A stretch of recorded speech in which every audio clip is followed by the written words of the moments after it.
House will now proceed to the consideration of private members' business as listed on today's order paper. Orders of the day.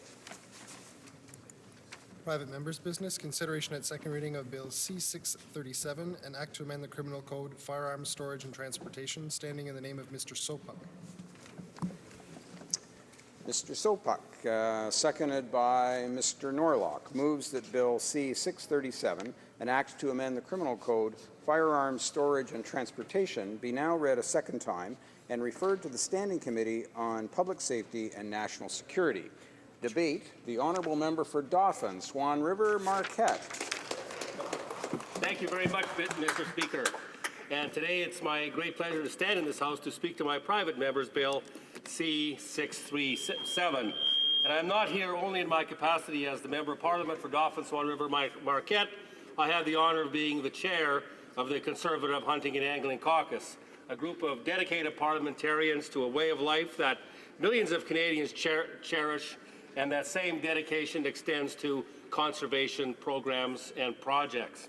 This important legislation, C-637, responds to the needs of the owners of BB guns and air rifles from coast to coast to coast. This bill will help provide much-needed clarity with respect to how Canadian law treats this type of property when either transporting or storing it. Before I talk about the bill itself, I think it's helpful to first look at air guns and how they differ from regular firearms. Air guns are also commonly called BB guns, pellet guns, spring guns, or airsoft guns. Essentially, they are a pneumatic device that propels projectiles by means of compressed air, spring, or other gas. Most air guns use small metal balls called BBs or pellets as ammunition. And this differentiates them from regular bullet-firing firearms, which use a propellant charge. Air guns are commonly used for small game hunting, pest control, recreational shooting, and competitive sports. For example, Mr. Speaker, the Olympics include 10-meter air rifle and 10-meter air pistol events. BB guns actually also form part of our cultural heritage. For example, those members of a certain age, and I include myself in that age bracket, will remember ads for Daisy brand BB guns in their childhood comic books. Beyond this, they remain popular with thousands of Canadians because they are quieter, they are more affordable, and their regulation is not nearly as stringent as firearms. In Canada, air guns are generally divided into the following categories. First, we have air guns in which the shot or projectile will not cause serious injury or death. These guns fall outside the scope of the Firearms Act and offences under the Criminal Code. An example is a harmless air gun made out of clear plastic or a device that is clearly a child's toy. The next category includes those air guns that have the potential to cause serious bodily injury or death to a person and whose muzzle velocity exceeds 152.4 meters per second or 500 feet per second. Air guns that meet these criteria are considered to be firearms for the purposes of the Firearms Act and the Criminal Code. For example, these types of air guns are subject to the same licensing requirements as conventional firearms. Additionally, owners and users must store, transport, and handle them in accordance with the Firearms Act and its regulations. Finally, and this is the category that is the focus of this bill, the class of air guns that fall between these two extremes. Specifically, they are exempt from licensing and registration requirements. Importantly, they are also exempt from the specific storage, transportation, and handling regulatory requirements made pursuant to the Act. These types of firearms are also excluded from corresponding penalties set out in the Criminal Code for possessing a firearm without a valid license or registration certificate. That being said, as per the Code, it is currently legally required that the owner of this type of air gun take reasonable precautions when using, handling, transporting, and storing their air guns. The very reason why I introduced this bill is the fact that there is confusion about the legal responsibilities that air gun owners have with regard to storage and transportation. Reasonable precaution is not defined. So we have a situation where an owner is exempt from the prescribed requirements under the Firearms Act, but is in fact required to follow a shadowy, unclear system of storage requirements. This follows from debate about a recent Supreme Court decision finding that certain air guns that can cause serious bodily injury or death to a person but are not regulated under the Firearms Act are nonetheless subject to an obligation under the Criminal Code related to careless storage and transportation. Mr. Speaker, the state of the law is confusing and flies in the face of common sense.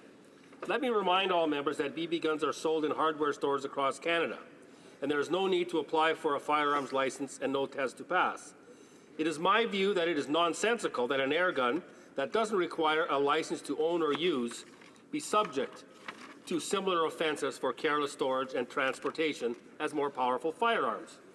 In fact, if you break down the word firearm into its two basic components, you are left with fire and arm. So by definition, there must be fire in order for the device to be labeled a firearm.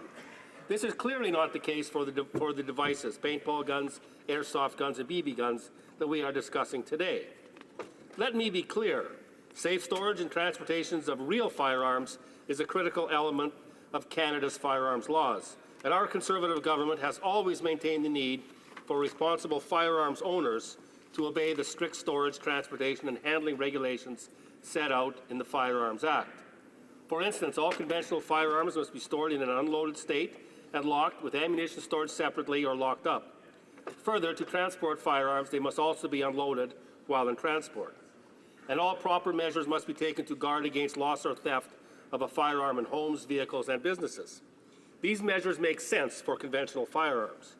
And while the current laws exempt certain air guns from transportation and storage regulations under the Firearms Act, the Supreme Court decision leaves owners of these air guns somewhat confused about whether they will be subject to the careless use offense in the criminal code in terms of transport and storage requirement. This bill will clarify that certain air guns, like BB guns, are not subject to the same storage and transportation requirements as real firearms. It will do this in two ways. It will add a new provision under the criminal code to make it clear that certain air guns are not regulated under the Firearms Act for the purposes of storage and transportation. The bill will also exempt owners of these air guns from prosecutions for offenses under the criminal code related to careless storage and transport of a firearm. I would like to emphasize here that amending the criminal code to confirm that storage and transport requirements are exempt under the Firearms Act is in no way intended to narrow the exclusions from the Act. The amendment is simply, as I said earlier, meant to make it clear that storage and transport requirements do not apply. Amending the criminal code in this way will ensure that we are not overburdening the owners of certain air guns. This is what the firearms community wants. I ask all members to support this bill and ensure that we continue to move forward towards safe and sensible firearms policies in this country. And in terms of support for Bill C-637, I received a communication from the Ontario Federation of Anglers and Hunters. Quote, on behalf of the Ontario Federation of Anglers and Hunters, our 100,000 members, supporters, and subscribers, and our 725 member clubs across Ontario, we are pleased to support Bill C-637. Bill 6, and I'm quoting, I continue the quote, Bill C-637 addresses a regressive decision by the courts that, left unchanged, would effectively force everyone in the country who possesses an air gun that has previously never been considered to be a firearm to suddenly abide by regulations that were never intended to apply to them in the first place. By amending the criminal code and provisions in the Firearms Act, the bill would restore what previously existed without problems for decades. And another quote from the Northwestern Ontario Sportsmen's Alliance, NOSA fully supports your private member's bill. We agree that the court decision to define air rifles as firearms sets a precedent that threatens the freedom of millions of Canadians who simply wish to purchase air guns over the counter at Canadian Tire for the purpose of plinking at targets or knocking over pop cans. And that's a direct quote from the Northern Ontario Sportsmen's Alliance. And again, Mr. Speaker, this bill, although fairly small, and is still important to those millions of Canadians who own air guns and BB guns. And again, it's another manifestation of this government's deep concern and support for a way of life that millions of Canadians cherish. I have the honor, Mr. Speaker, of being on both the Fisheries Committee and the Environment and Sustainable Development Committee, and both those committees are initiating very important studies. The Environment Committee is starting a very important piece of work looking at the contribution that licensed hunting and trapping makes to the Canadian economy and the Canadian environment. And I'm very pleased to say that the Fisheries and Oceans Standing Committee on Fisheries and Oceans is initiating a major study of the recreational fishery in Canada. Both of these studies will allow groups and individuals who represent this very important community to make representations to the government and provide us with some very important advice on how we can move forward to protect and preserve not only the environment but a way of life that millions of Canadians cherish. Thank you very much, Mr. Speaker. Questions and comments? Question and comment. The honourable member for Esquimalt, Wanda-Fuca. Thank you very much, Mr. Speaker. I listened with interest to my honourable colleague's explanation of his bill, and he said something that concerned me at the end, and I'll just ask him about it at the end of my question here. But the first question is, who did he talk to before he prepared this bill? Did he consult police organizations before talking about this bill? Because I found great concern in the police community when I talked to them about his bill. And then the one that came from his remarks is where he said that this bill represents the government's support for a way of life. This is, of course, a private member's bill. So is he implying that, in fact, that this is, in essence, a government bill in the guise of a private member's bill? For Dauphin, Swan River, Marquette.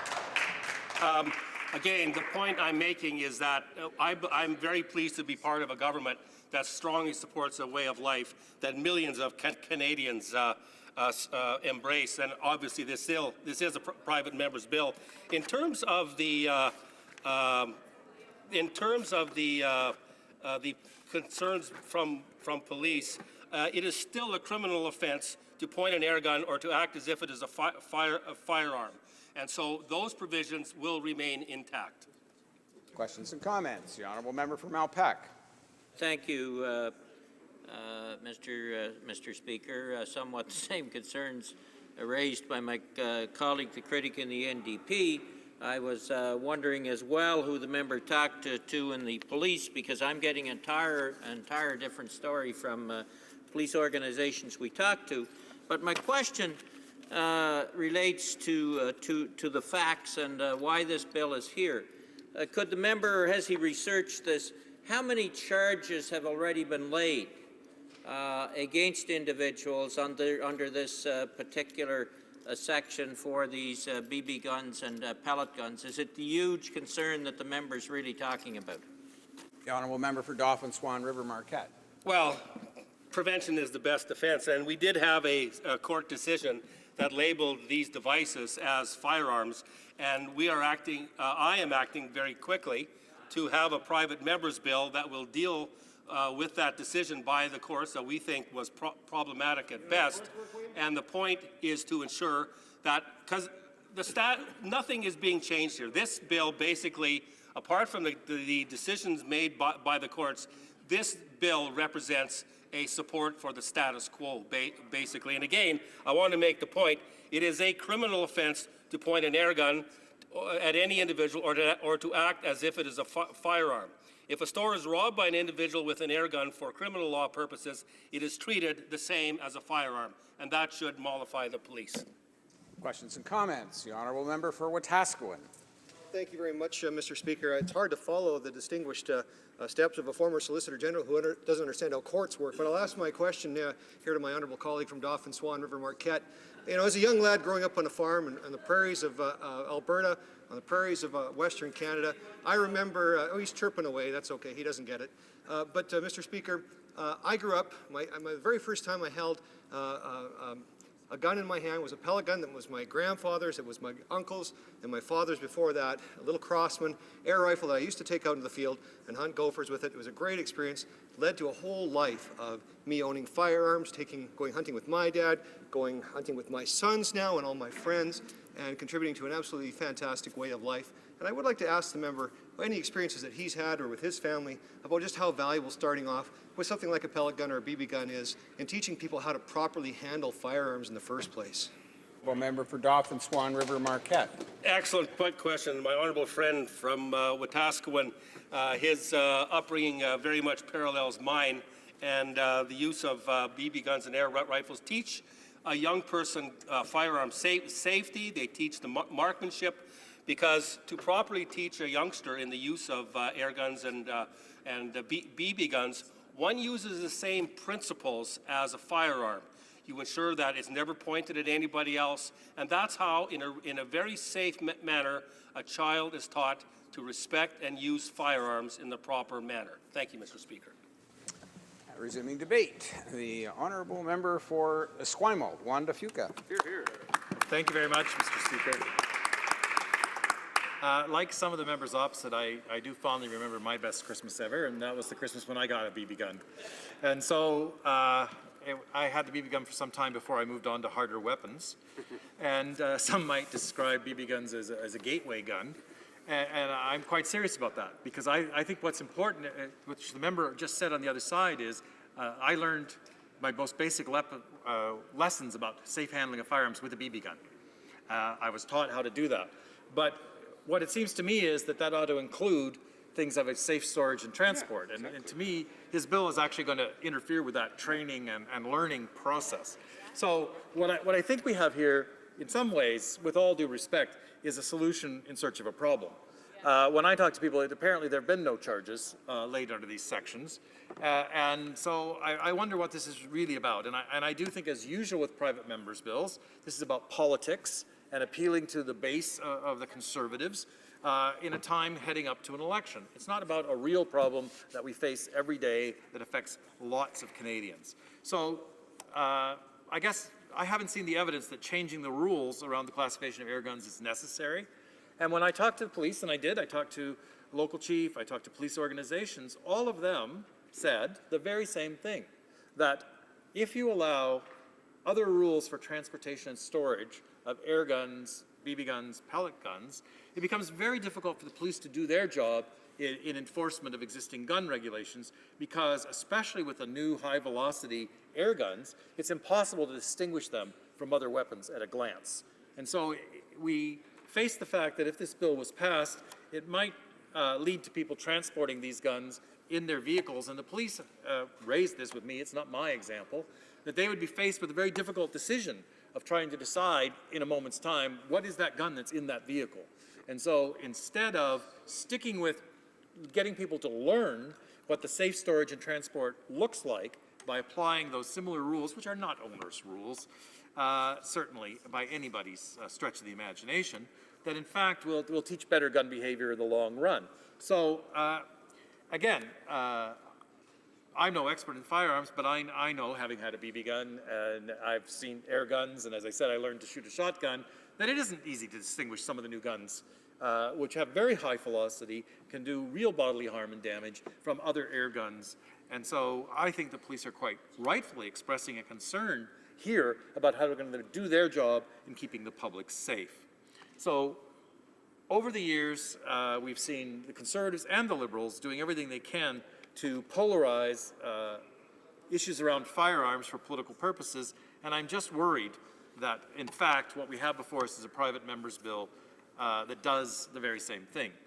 Now, every time we talk about anything to do with gun regulations, the other side will stand up, and so I'm going to do the prevention is the best part of cure that the member talked about, and say, to be crystal clear, the NDP has absolutely no plan to bring back the failed liberal firearms registry. Full stop. Okay? No plan to bring it back. So the fact that we're going to oppose this bill at second reading, and that we think that this bill is dangerous, doesn't say anything that the Conservatives are going to try and make it say later on, that we don't support hunting and fishing, that we don't support rural communities. There's simply no truth in any of that. What we're looking at here is a bill sponsored by the member for Dauphin Swan River, which raises Swan River Marquette, yes, I forgot, so I stand corrected, that seems to result from one court decision on one case where it doesn't really have a large public impact. So why would we have a bill that comes forward and we would adopt this bill in the House of Commons that creates potential threats to public safety on the basis of one court case in Ontario? Now, as the member said, these weapons are not deemed to be weapons, or sorry, these guns are not deemed to be weapons in all cases. But again, it seems quite reasonable that secure storage and transportation requirements should apply to these weapons as much as any others. And I simply don't see the downside. And again, I think it's a very interesting argument about learning gun safety, as I said before. This is a very good way to teach people who eventually may go on to larger weapons or harder weapons, how exactly to treat guns safely. Now, we're talking about air guns with a maximum velocity of 152.4 meters or a maximum muzzle energy of 5.7 joules are already deemed not to be firearms and so are exempt from penalties set out in the criminal code for possessing a firearm without a license. They are also, but they are considered firearms under the criminal code if they're used to commit a crime. And the other side has pointed that out. So we have a mixed system already here with these guns. And the only things that this bill is really attacking is that possession, is not possession or acquisition, it's attacking the storage and transportation. So what we want to do on this side is to put public safety first, and we want to take an approach that brings Canadians together. And so instead of having this bill before us, I would rather have seen some consultations, not just with those that the member always cites when it comes to this. The hunters and anglers of Ontario seem to make frequent appearances in the speeches, and not to make a regulation which, in either case, appeals or applies just to rural areas or just to urban areas. What we have to do is get something that works for all Canadians. And so instead of making what I think are potentially dangerous amendments through private members' bills, we should have the government consulting with all interested groups and coming up with a solution that puts public safety first. Now, I did ask the member in the question time whether this was really a government bill masquerading as a private member's bill. I'll take his word that this is his initiative, but it fits a pattern. It fits a pattern we've seen dozens and dozens of times in this House where private members' bills are really stalking horses for the government. And so it gives them, I guess, plausible deniability if there's too much public outcry to say, oh, that was just the private member, we'll blame him now. But if not, they get it through the House and then they take credit for it as the government. And so I think this is another bill that seems to fit that very same strategy. And I guess another related piece of this, of course, is we just had estimates that have been tabled. And what we're looking at, again, is a government that since 2012 has been restricting the budgets, or cutting the budgets, I should say, of the RCMP, and making fewer resources available to law enforcement. And so, again, even though it's a minor bill, I can't see why we would create something which would add an enforcement burden to the RCMP at a time when the government's cutting their budgets. It looks in 2014 that there was a cut of $32.5 million for police services, and now from the estimates we see that the RCMP is going to be asked to cut back 500 members from the RCMP. Now this is at a time when we just had the commissioner of the RCMP before the Public Safety Committee just last Friday, talking about the fact that he had to transfer 600 personnel from other duties within the RCMP over to national security because he lacked adequate resources. And he talked about the fact that while he's doing an adequate job now, that it's not sustainable to keep those resources transferred over. So again, I would be very, very concerned about anything we're doing that adds burdens to an already stretched RCMP in terms of enforcement. So again, every time we come to the issues around guns, it somehow is made to be a very divisive issue.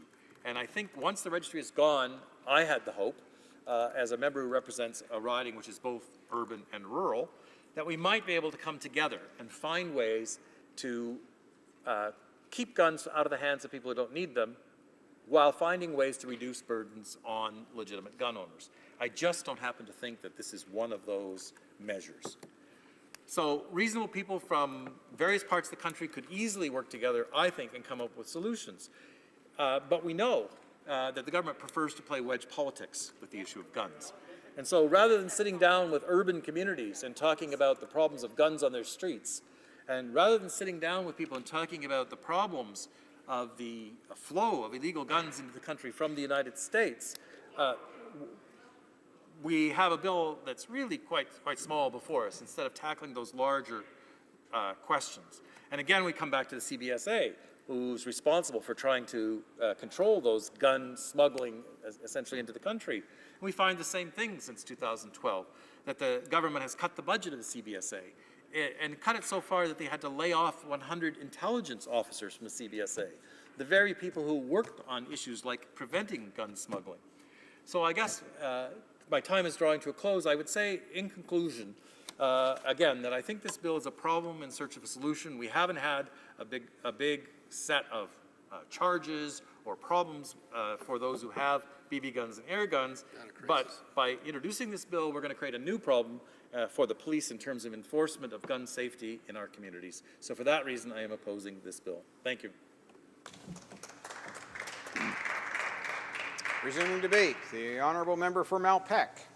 Thank you, Mr. Speaker, and I am pleased to speak on Bill C-637, an act to amend the Criminal Code, Firearms Storage and Transportation, which is a private member's bill put forward by the member for Swan River Marquette.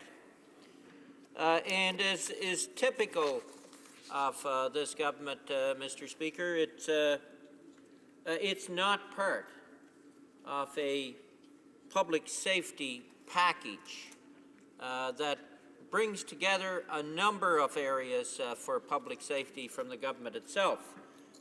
We constantly believe on this side of the House that even though bills are coming forward as private members' bills, they're one-offs, not often all that well thought out, often on small issues. In fact, the member couldn't even give us the information whether any criminal charges, whether any charges had ever been laid under this particular bill.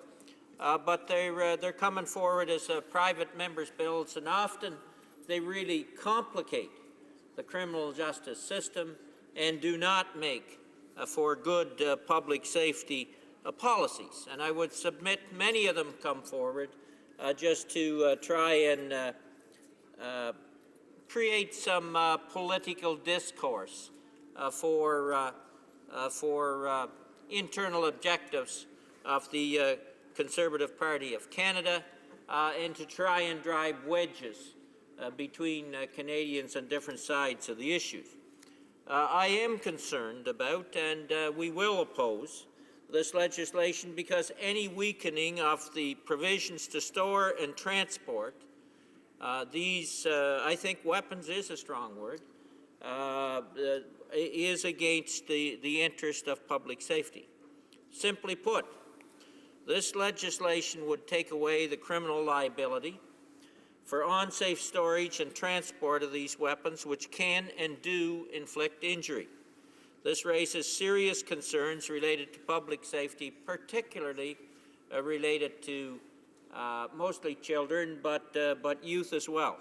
And as others have said in this House, I expect that there are many who have used BB guns and pellet guns as kids in their own life experience, and I certainly have, and they do cause harm. It's possible to lose an eye, and I have had a neighbor who, in fact, had that happen many years ago. That wasn't safe use, but the fact of the matter is that the use, and I think the member for Swan River Marquette mentioned it himself, the use of BB guns and pellet guns is good training for later in life in terms of the safe use of these weapons, safe transport and storage. And I think having these restrictions there is in fact makes good sense for long-term lifetimes use of other guns that may be used in hunting and experiences later in life. And so I think it's important to keep these restrictions in to ensure that happens, because it is, in fact, a training ground for young people, and they recognize then that the law is there. This legislation seeks to ensure that BB guns, air guns, and most likely pellet guns are not deemed firearms for the purpose of their transportation and storage. Therefore, the Criminal Code provisions related to the transportation and storage of firearms would not apply to these weapons. That's basically what the what the bill does. We maintain, though, that simply put, this legislation would take away the criminal liability for the unsafe storage and transportation of these weapons, which can and does inflict injuries. This raises serious concerns, as I mentioned a moment ago, about public safety, especially as it relates to youth. In fact, there appears to be no dispute in the fact that BB guns, pellet guns, and air guns are weapons and are fully capable of discharging a projectile which can cause serious injury, if not death. Therefore, we believe it is against the interest of public safety to weaken provisions on weapons that are often used by children. The Liberal Party of Canada believes in a balanced gun control approach that prioritizes public safety while ensuring that law-abiding firearms owners do not face unfair treatment under the law. And we don't believe the current situation is, in fact, creating that unfair treatment. I think it's important to note that in Justice Rosenberg's Ontario Court of Appeal decision of September 4th, 2013, the following was stated, which raises serious public safety concerns, and I quote, "If an air gun that otherwise meets the definition of firearm in subsection 2, because of its dangerous nature and its capability for causing injury, is not found to be a firearm because it does not also meet the use and the intended use requirements in the definition of a weapon, it escapes regulation under Section 86. It would be lawful to leave such a dangerous object in an area where children might have access to it, or to shoot it in a dangerous manner.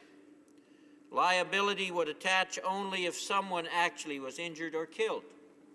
Such an interpretation would not be consistent with the public safety objective of the legislation," end of quote. And I think he makes the point that we believe is necessary to be made on this side of the House, Mr. Speaker, and that is that these can cause harm. Transportation and storage is part of the regulatory requirements to ensure that they're done in a safe manner and consistent with the law. And as I said earlier, that's good training ground for guns that may be used later. An analysis by the Library of Parliament of C-637 indicated the following with respect to the consequences of this legislation, Mr. Speaker, and I'll quote, "Bill C-637 adds Section 84(3)(2) to the Criminal Code, which would extend the deeming provision to Section 86 and the provisions of the Firearms Act as they relate to the transportation and storage of firearms. This means that air guns or BB guns with low muzzle velocities would not have to be treated like firearms and need not be stored and transported in the way firearms are required to be. Since air guns or BB guns do not fit within any of the other categories of weapons listed in Section 86, it follows that these types of weapons would not be required by this section of the Criminal Code, at least to be transported, stored, etc., with reasonable precautions for the safety of other persons." And I think that's a very important point. The Library of Parliament goes on to say, "This does not mean, however, that more general provisions concerning criminal negligence could not be applied. Section 219 of the Criminal Code defines criminal negligence as showing wanton or reckless disregard for the lives or safety of other persons." And so if they're used in that fashion, the other charges would apply. And Mr. Speaker, I have no problem, in fact, believe The use of BB guns and pellet guns is good training, but I do believe the current law should apply, and therefore doesn't need to be changed as this private member's bill would do. And in fact, I don't have time to quote the Canadian Association of Chiefs of Police, Mr. Speaker, but they are very concerned. They are very concerned about BB guns and pellet guns being used as weapons, and that they can be replica firearms and therefore used in criminal activity. So there is concern on the part of police associations, and basically the bottom line for us is we don't believe this bill is necessary. Thank you very much. And before we resume debate, I see the Honourable Government House Leader is rising on a point of order. Thank you very much, Mr. Speaker, and I would like to advise that agreements could not be reached under the provisions of Standing Order 78.1 or 78.2 with respect to the second reading stage of Bill S6, an act to amend the Yukon Environmental and Social Economic Assessment Act and the Nunavut Waters and Nunavut Surface Rights Tribunal Act. Under the provisions of Standing Order 78.3, I give notice that a Minister of the Crown will propose at the next sitting a motion to allot a specific number of days or hours for the consideration and disposal of proceedings at the said stage. I'm sure the House appreciates the notice by the Honourable Government House Leader, and now we'll go to resuming debate and the Parliamentary Secretary to the Minister of National Defence. Well, thank you, Mr. Speaker, and it's indeed a pleasure to be able to rise and discuss a bill that will help ensure that our firearm policies are safe and sensible. And sitting here and listening to the opposition, the member from Malpeque and the NDP talk about this bill just shows how out of touch they've become with rural Canadians and with Canadians that love sport shooting. Now, our government has worked tirelessly to ensure that we target criminals with tough sentences, not law-abiding Canadians with needless red tape. We have long spoke out against the impracticality and unnecessary practice of burdening law-abiding farmers and sport shooters with administrative requirements that do little or nothing to contribute to public safety. And we have worked diligently to address these issues. We know that law-abiding firearm owners find these requirements intrusive and offensive. Certainly, ending the long gun registry was an important achievement for our government to move towards safe and sensible firearms policies. And most recently, as members know, we introduced Bill C-42, the Common Sense Firearms Licensing Act. Among other things, this legislation would streamline the licensing system and further ease unnecessary administrative red tape for law-abiding farmers, hunters, and sport shooters. Now, our government believes in a balanced approach to firearms control. For instance, we believe in making sense to simplify the regime and have only one type of license. That is why we have proposed under the Common Sense Firearms Licensing Act to merge the possession-only license with the possession and acquisition license. We also believe that it's in the interest of public safety. Individuals should be properly instructed in the safe use of firearms. That is why our government has also proposed under that legislation to make sure course participation in firearm safety training is mandatory. Again, firearm safety training would be mandatory. And with the bill before us, Mr. Speaker, we can go one step further towards ensuring that Canadians from coast to coast to coast benefit from safe and sensible firearm policies. In that spirit, I'd like to commend my friend, the member from Dauphin, Swan River, Marquette, who introduced Bill C-637, an act to amend the Criminal Code in firearm storage and transportation. It is a proposal that our Conservative government is proud to support. Mr. Speaker, it is important to hone in specifically on what items we are talking about today. These are BB guns, pellet guns, and paintball guns. These exclude firearms that do not discharge a shot, bullet, or other projectile at a muzzle velocity exceeding 152.4 meters per second or 500 feet per second. Given their low muzzle velocity and energy, our government is of the view that these items should be excluded from all storage and transportation requirements and offenses.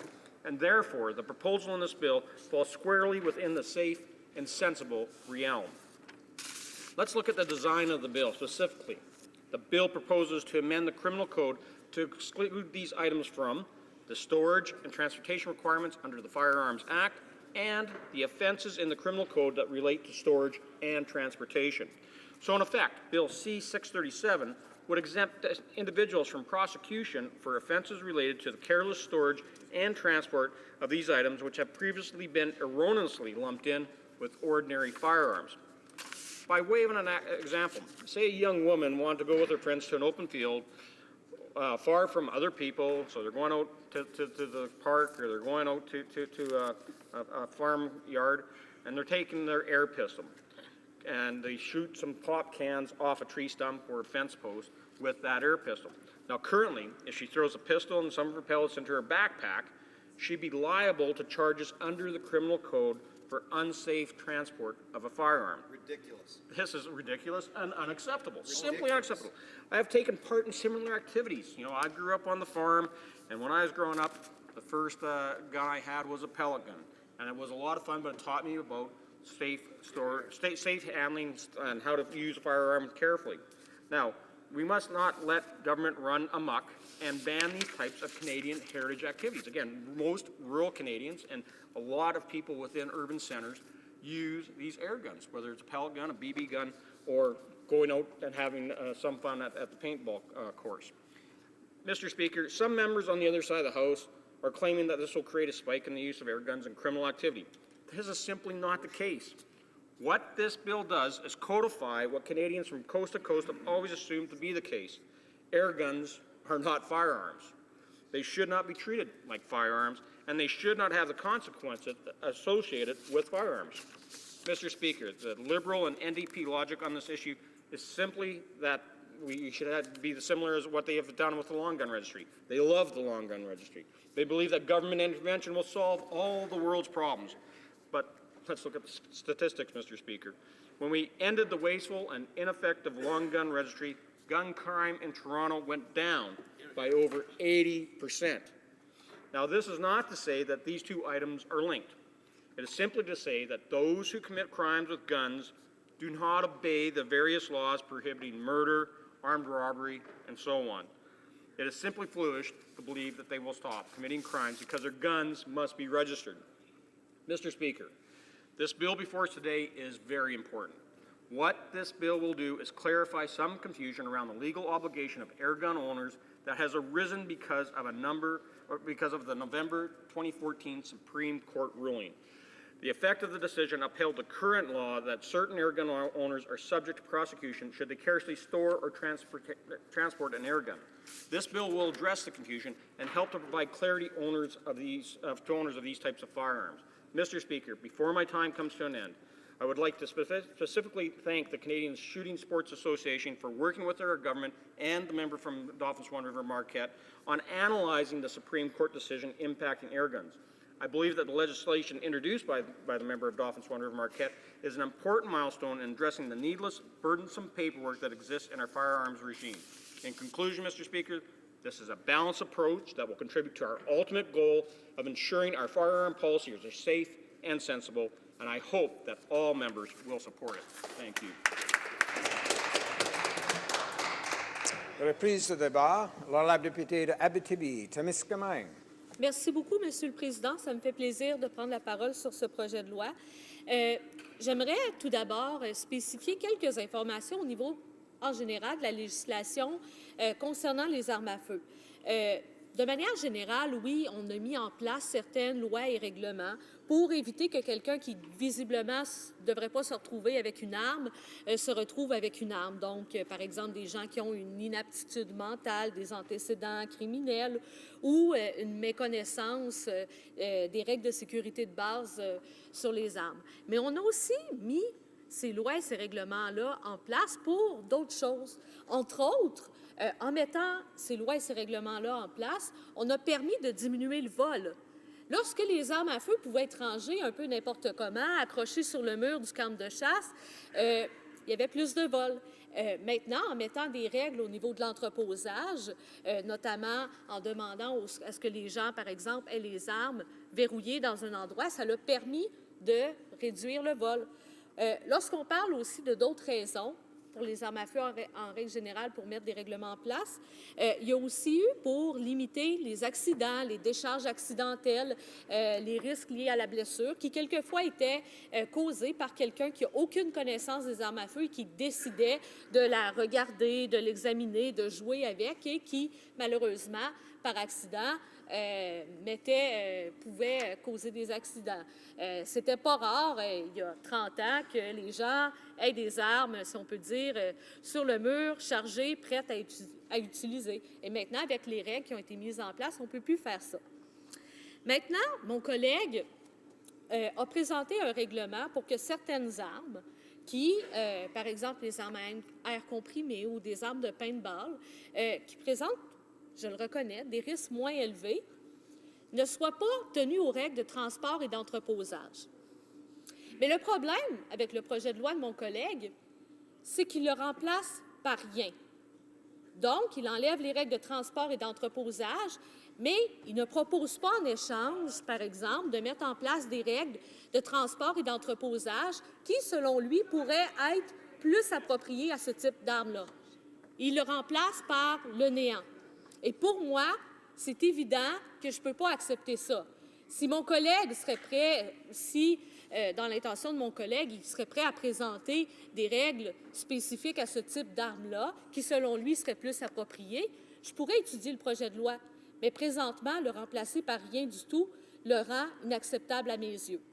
Donc, si mon collègue écoute et qu'il est prêt à peut-être regarder quelles pourraient être les règles de transport et d'entreposage qui, selon lui, seraient appropriées, je pourrais être intéressée à réétudier ma position sur le projet de loi. Mais tant que c'est remplacé par le néant, je ne peux pas appuyer ce projet de loi-là. Maintenant, quand je l'ai parlé, j'ai parlé du risque d'accident. Bien que je reconnais que les accidents les blessures sont moins graves qu'avec une arme à feu traditionnelle, il reste que ça peut être des blessures graves. Ici, on parle des armes qui vont tirer des projectiles à une vitesse initiale de plus de 152,4 mètres par seconde. Si mon collègue le permet, c'est 500 pieds secondes, je vais convertir à l'impérial, et une énergie initiale excédant 5,7 joules. Le problème, c'est que lorsqu'on parle d'enfants, ça peut représenter quand même des risques importants de blessures. Donc, j'ai ici les risques de blessures qui sont présentés par la docteure Danielle Larac, qui est de l'Académie américaine de pédiatrie. Au niveau de la pénétration de la peau, à partir de 331 pieds secondes avec un calibre .77, il peut y avoir pénétration de la peau. 245 pieds secondes avec un calibre .22. Au niveau de la pénétration oculaire, donc du risque que le projectile rentre dans les yeux, on tombe à 130 pieds secondes. Juste pour spécifier, aux États-Unis, en 2000, on estimait environ 22 000 le nombre de visites à l'hôpital dues aux armes à air comprimé. Plus de 50 % étaient des enfants de moins de 14 ans, affectés aux parties suivantes: 12 % aux yeux, 24 % à la tête, au cou, 63 % aux extrémités. Donc, je pense qu'il est évident, quand on prend ces données-là en considération, qu'on ne peut pas tolérer une absence de règles d'entreposage. Les règles pourraient être différentes des armes à feu régulières, mais on ne peut pas tolérer une absence totale de règles. Il faut quand même protéger les enfants qui pourraient avoir accès à ces armes-là. Donc, il y a certains principes de base qui sont là pour assurer la sécurité du foyer qui doivent être respectés. Donc, c'est un des éléments pour lesquels je crois que c'est important qu'il y ait quand même certaines règles de base au niveau de l'entreposage et du transport sécuritaire. Maintenant, ce que j'avais dit au niveau de la prévention du vol, je crois que c'est quand même important de spécifier qu'en ayant des règles d'entreposage, ça a permis de réduire l'accès facilement aux armes, donc, par exemple, de réduire les vols d'armes à feu. J'ai consulté un catalogue de carabines, fusils à air comprimé. Ça me fait quand même plaisir de le faire. Je trouve ça quand même intéressant. Et il y a quand même des armes qui peuvent valoir 400 $. Donc, si quelqu'un a une, deux armes d'une certaine valeur, on peut facilement approcher d'un 1 000 $. Donc, je pense que c'est tout à fait raisonnable, si on considère la valeur de ces armes-là, de dire que de respecter certains principes de base au niveau de l'entreposage en disant, s'il vous plaît, laissez-les pas à la vue de n'importe qui. Et je pense que c'est tout à fait logique. Je pense que les compagnies d'assurance aussi, au niveau de la responsabilité civile et au niveau du risque de vol, apprécient qu'il y ait certaines règles de base au niveau de l'entreposage. Donc, je pense que c'était deux éléments importants à prendre en considération au niveau du projet de loi. Maintenant, à l'heure actuelle, la législation à propos de l'entreposage fonctionne quand même. Ce n'est pas déraisonnable, je crois, d'exiger que, même si c'est des armes à air comprimé, qu'elles soient rangées à un endroit barré, que les munitions ne soient pas à la même place que les armes à air comprimé. Je pense que c'est tout à fait approprié et ce n'est pas déraisonnable. Donc, j'ai quand même fait une recherche et à chaque année, il y a une personne qui est décédée à cause de ce type d'arme-là. Donc, il y a des risques de blessures qui sont moins importants, mais il y a quand même des gens qui meurent malheureusement parce qu'ils ont reçu le projectile exactement au mauvais endroit où ils ne devraient pas le recevoir. Donc, il y a quand même des risques. Je suis consciente que ces risques sont moins élevés qu'avec des armes à feu régulières et c'est pour ça que je l'ai dit à mon collègue que s'il aurait été prêt à déposer avec son projet de loi des règles au niveau du transport et de l'entreposage qu'il juge plus appropriées, j'aurais pu réétudier son projet de loi et changer mon opinion, mais qu'en l'absence complète de remplacement et en laissant juste le néant, en n'ayant aucune règle au niveau du transport d'entreposage, pour moi, c'est impossible d'accepter ce projet de loi-là. Et ce que je tiens à préciser, dans la majorité des cas, les accidents ne sont pas intentionnels. Et dans 90 % des cas où est-ce qu'il y a eu des décès, c'est malheureusement des jeunes en bas de 16 ans. Parce qu'on s'entend que souvent, le corps des jeunes enfants, des adolescents, est plus susceptible d'avoir des conséquences fâcheuses au niveau des blessures.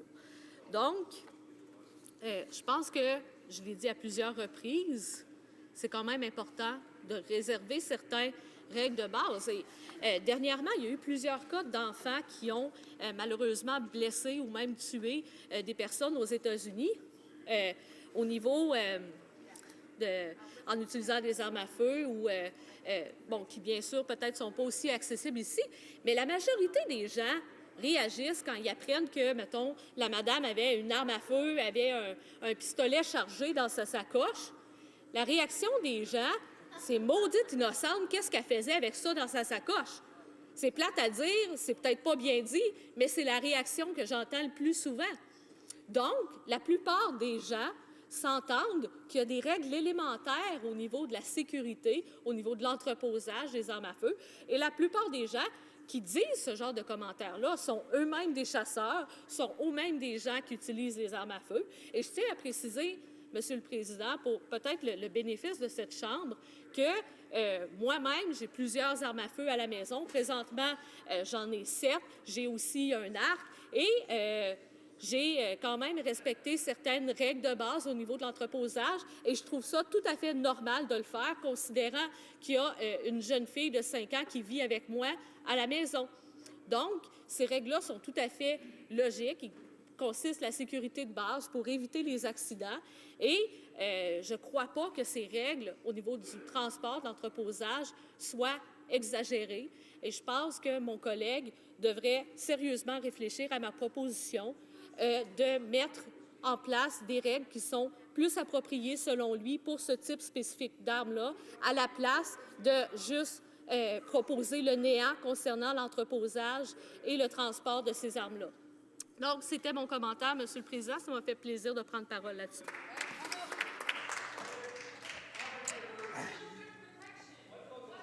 Order. Order. Avant que je reconnaisse le député de Saint-Bruno-Saint-Hubert, je dois l'informer qu'il reste 5 minutes pour son discours et bien sûr, d'autres temps va être disponible lorsque la Chambre reprendra le débat. L'honorable député de Saint-Bruno-Saint-Aubert. Merci, Monsieur le Président. Encore une fois, les conservateurs usent et abusent de notre système législatif pour servir leurs fins politiques. Ils nous présentent un projet de loi qui ne va que dans l'intérêt de leur base électorale et du lobby des armes à feu. Ce projet de loi veut faire en sorte que les fusils à faible vitesse tels que les armes à balles B et les armes à air comprimé ne soient pas considérés comme des armes à feu. Selon les dires du député Dauphin Swan River Market, ces armes, parce qu'il s'agit bien d'armes, Monsieur le Président, ces armes à air comprimé restent toutes aussi dangereuses que les armes à feu. Ce projet de loi affirme que ces armes ne sont pas aussi dangereuses que n'importe quelle autre arme à feu. Il va de même jusqu'à rendre accessible leur usage. Les règlements sur l'entreposage nécessitent que les armes à feu soient verrouillées et rangées ailleurs. Par exemple, dans un coffre ou un endroit spécifique de la maison, déchargé et verrouillé, excusez-moi. Mais ici, le projet de loi veut supprimer ces exigences. Les armes à air comprimé ne devront plus être soumises à cette règle et pourront être laissées à la vue de tous et elles seront donc accessibles à tout moment et dans n'importe quelle circonstance. Imaginez dans une situation du quotidien où vous pourrez apercevoir des gens transportant une telle arme accrochée à leur ceinture. S'il n'y a pas de règlement sur le transport ou le port de telles armes, c'est ce qui peut arriver. Nous ne sommes pas au Far West ici, Monsieur le Président. Nous devons encadrer la possession, l'acquisition et l'utilisation des armes et non pas déréglementer. J'aimerais rappeler que l'Association canadienne des policiers a exprimé certaines réserves quant au projet de loi. Selon elle, le nombre de condamnations pour transport d'armes à air comprimé et à balles bébé est actuellement inférieur à 10, soit très faible. Le nombre de cas étant très faible, l'association est d'avis que les modifications proposées dans le projet de loi C-637 sont injustifiées. Mais je doute que le député d'en face les ait écoutées. Faciliter le transport de ces armes rend le travail des policiers très difficile. Une telle liberté, que je qualifierais d'inconsciente, rend leurs conditions de travail dangereuses puisqu'il est dur de distinguer les armes à feu ordinaires des armes à air comprimé de manière visuelle. Et j'aimerais, pour rafraîchir la mémoire de mes collègues de l'autre bord, rappelons-nous, Monsieur le Président, de l'événement tragique et fatal qui est survenu le mois de novembre passé à Cleveland, où un enfant de 12 ans, manipulant un pistolet à billes, a été tué par un policier parce que même à moins de 3 mètres, il n'était pas capable de faire la distinction visuelle entre une vraie arme et un pistolet à billes, Monsieur le Président. Donc, ce projet de loi 637 pourrait induire la confusion et créer des situations dangereuses pour les forces policières ainsi que pour toutes les personnes transportant une arme à air comprimé. Tout ce qui a rapport avec cette loi, de près ou de loin, ne présage rien de bon, Monsieur le Président. Nous donnons aux personnes instables psychologiquement et ou émotionnellement et aux criminels une arme de plus à utiliser contre les policiers.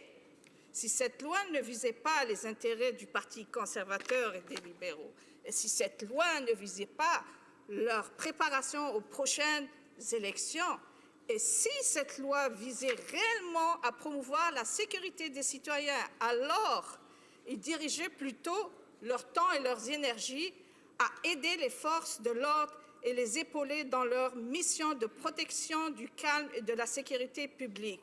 On n'arme pas les citoyens les uns contre les autres.